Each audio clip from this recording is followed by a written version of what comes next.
morning, vlog family. I am starting my morning off by making 6 lasagnas.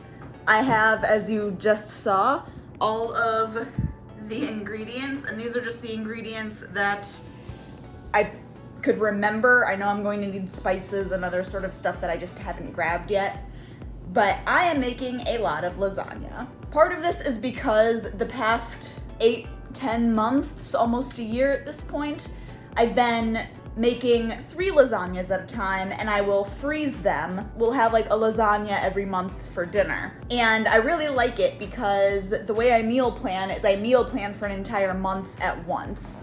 So if you aren't familiar with that, that's kind of what my August looks like. Feel free to pause that and check out what I'm eating this month. I'd like to be able to rotate meals and have meals that are really easy. And so when I'm making a lasagna, it's so easy to make multiple at one time and then just freeze whatever ones I'm not going to eat at that moment. So that's what I'm doing today, but I'm making 6 instead of 3 because Dan had got some ground beef on sale at Aldi a while back that we froze. So I just thawed all of that, and I'm gonna be making a ton of lasagna so that I can also give some of these to my sister who just had a baby. So those are 3 less meals that her and her boyfriend need to worry about. So that's what I'm going to do. It's probably just going to be a lot of time lapsing, but I'll kind of walk you through how I make my lasagnas, so in case it's different than how you do it. I really like how they turn out. They're nice and like loaded with goodness. And then I'll also show you what I do when I freeze them in case it's something that you want to be able to make to freeze yourself. Step number 1 is cooking up all of this meat. And typically I'll add about a pound of meat per lasagna is usually the rule that I follow, but this is still very frozen, way big. Okay, well, it's thawed enough that will cook. I'm not worried about it. Yeah, I usually use about 1 pound of meat per lasagna, and I like using 80-20 because it works out well. So because this is a little more fat content, it's going to shrink a little more. So although I'm only making 6 lasagnas, this is about 11 pounds of meat that I'm cooking.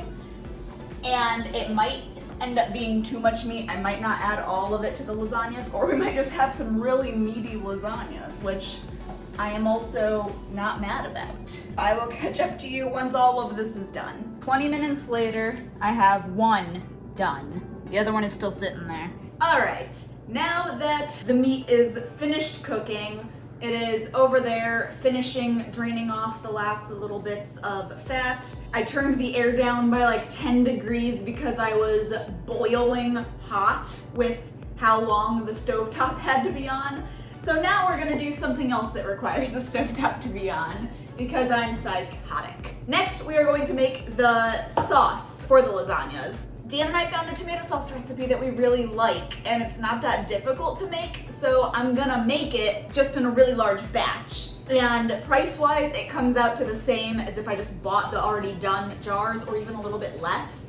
So that's what I'm gonna do. So I'm gonna put all of that together, get it heated up on the stovetop, and while it's heating up on the stovetop, I'm gonna start cutting up vegetables.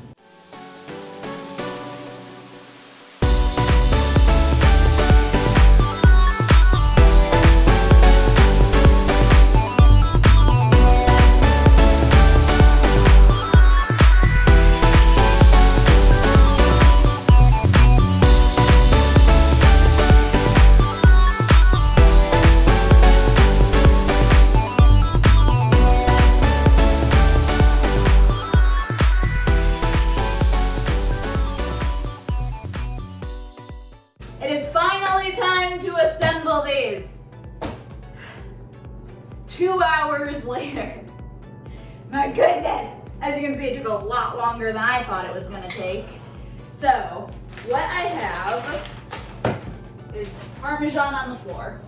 I am going to work on making 3 out of the 6 lasagnas, and the reason I am not assembling all of them just yet is because Dan and I actually have to go somewhere in 2 hours, and these take about an hour to bake in the oven, and I can't fit 6 lasagnas in my oven at once. So I'm gonna have to do these in 2 different batches and basically just assemble the second batch once we get back from where we are going. So I'm going to get working on 3 of these so I can at least have 3 done before we leave. So the very first thing I do is put a generous amount of sauce in the bottom. Okay, next we are going to add a nice even layer of lasagna noodles. I like to break off the corner edges of the lasagna so they fit as close up against the sides as possible. Try to then fill in all of the empty spaces as best as you can. All right, so once all the noodles are in there, then you are going to work on adding more sauce on top of all of the noodles. And you don't have to go as heavy on this layer, but you still want to make sure your noodles are covered. All right, so now what I do is the fun part of adding all of the veggies and all of the meat on top.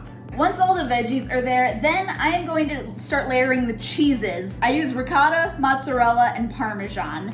I know a lot of people prefer cottage cheese over ricotta. You do whatever you want. So this is what I use basically. It is a little difficult to work with. So what I do is I actually put it in a plastic bag so I can squish it up some, and then I cut the end off of one of the corners and I use it like I'm piping like frosting on something. And it's not the prettiest, but you know what? It's okay.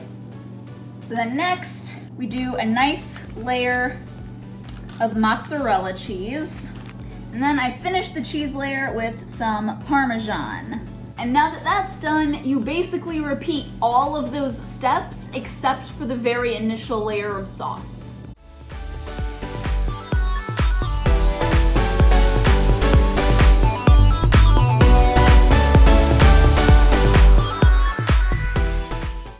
And these are what they look like when they're done. I ended up running out of a lot of things. So I only have 2 finished right now, but I had to switch over to my cheddar cheese. Hey! Perfect timing! But I had to switch over to cheddar cheese because I ran out of the mozzarella that I had. And this one is not finished because I ran out of that whole thing of sauce that I made. So I'm gonna quickly get that one going and throw them in the oven. And I've only been at this for 3.5 hours and I'm finally finishing the first 3. Lasagna is in the oven. When we get back, because Dan and I have to leave in about 10 minutes, we will do up the other 3 lasagnas. My mom is home, so she is going to be home to take the lasagnas out of the oven. What? I'm retired for this moment to help you out. You didn't hear that. She said she retired for this moment. So that is taken care of. That is good.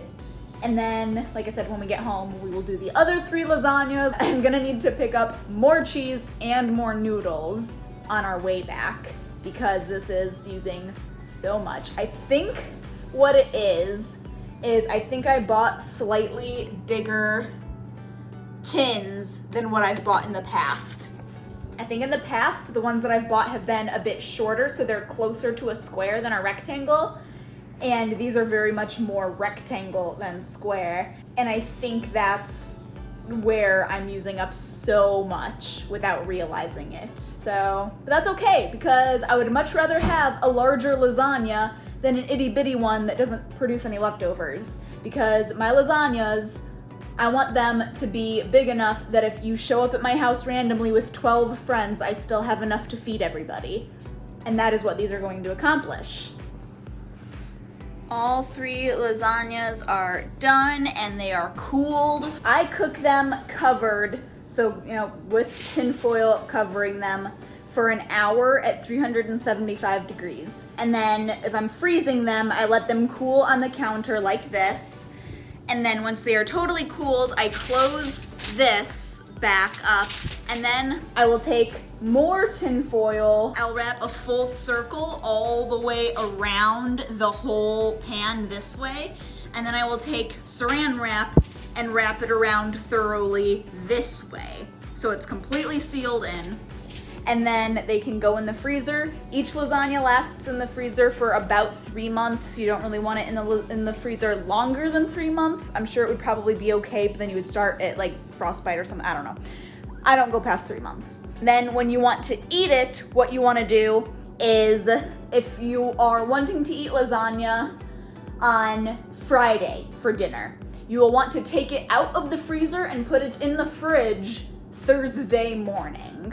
And that will give it ample amount of time to thaw as much as it needs to in the fridge. And then Friday, when you want to eat, you will just preheat your oven to 375 and take all of the wrappings and everything off of it, except for this initial layer of tin foil, and you will just bake it in the oven for an hour, and then you're ready to go.